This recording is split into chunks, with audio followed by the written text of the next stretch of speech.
Hello everyone, so today I'm going to be teaching you how to make my grandma's crumb cake. The first thing I did before I started filming was I took out 2 sticks of margarine so that they can soften, and they're going to go into the crumb mixture which we're going to make later on.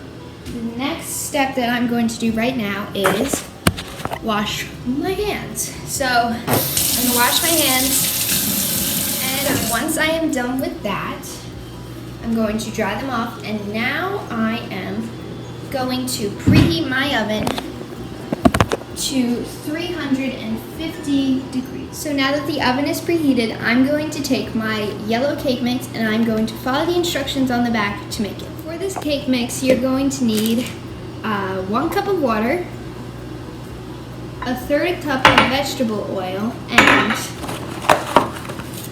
3 eggs. So you're going to combine these together.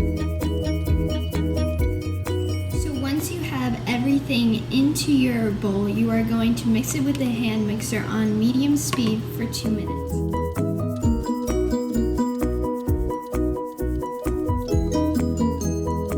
So once you are done mixing, your batter should look something like this, and then you are going to take a greased pan, which I already did.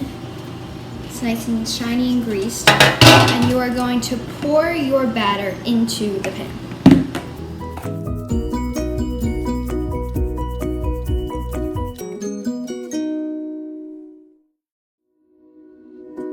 So now that your cake batter is evenly distributed throughout your pan, your oven should be preheated, but we're not going to put it in the oven just yet. So we're going to set this aside. And the next thing that we are going to do is we're going to combine all of the crumb ingredients. And the reason for that is it takes a while to mix together the crumb ingredients, especially because we do use cold butter, and we want it to be thoroughly mixed by the time that the cake comes out of the oven, because we want to put the crumbs onto the hot cake. So let's make the crumb. So what you're going to need for the crumb mixture is a bowl that is about this size. This is actually the bowl my grandma used to use to make these crumbs. And the ingredients you're going to need for this mixture are 3 cups of flour, 1 cup of sugar, a pinch of salt, 2 tablespoons of cinnamon, 2 tablespoons of vanilla extract, a stick of cold diced butter, 2 sticks of softened margarine, and half a cup of dark brown sugar. So now I'm going to gather these ingredients, combine them in this bowl, and then we can put the cake into the oven.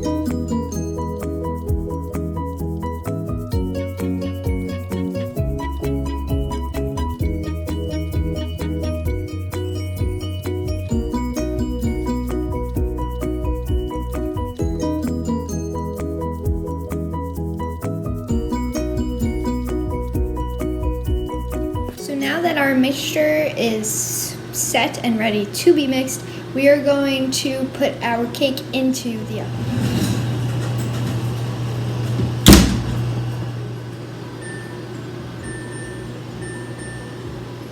So now that our timer is set for 22 minutes, I'm going to mix together our crumb mixture.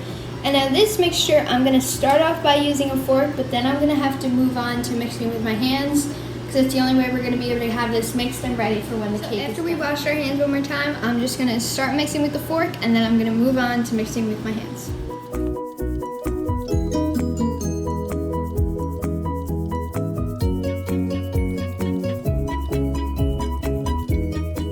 So I just made the crumb mixture, and if you made it, it should look a little something like this. And so now I'm going to leave it in my bowl.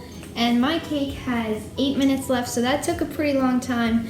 And so I'm just gonna leave this here, set it, and while I wait for the cake to finish, I'm gonna start cleaning up, because I wanna have a clean surface to put my cake on and to put my crumbs on. Now that my timer went off, I'm gonna open up the oven and I'm going to test the cake. And it came out clean. Now I'm gonna open it up. Remove the cake. So I just took my cake out of the oven. It's really hot, so you have to be careful because the pan is very hot, the cake is hot. So you're gonna take a little bit of the crumb mixture, you're gonna roll it, and you're gonna place it on the cake.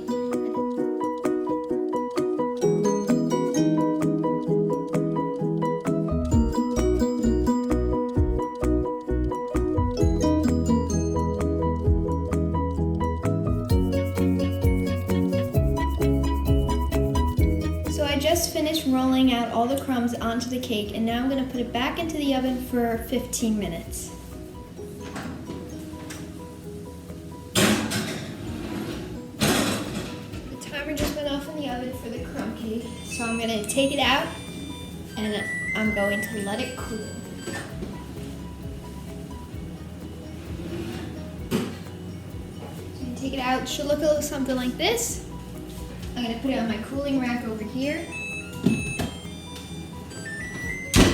And I'm going to let it cool. Put the confectionery sugar on the cake. So I'm going to hold this over a sink because this powdered sugar is very dusty, so it tends to make a mess.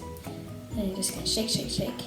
And now you have a beautifully covered crumb cake. So after you finish putting the powdered sugar on top of the cake, you just cut yourself the perfect slice, scoop it out, and there you have my grandma's crumb cake.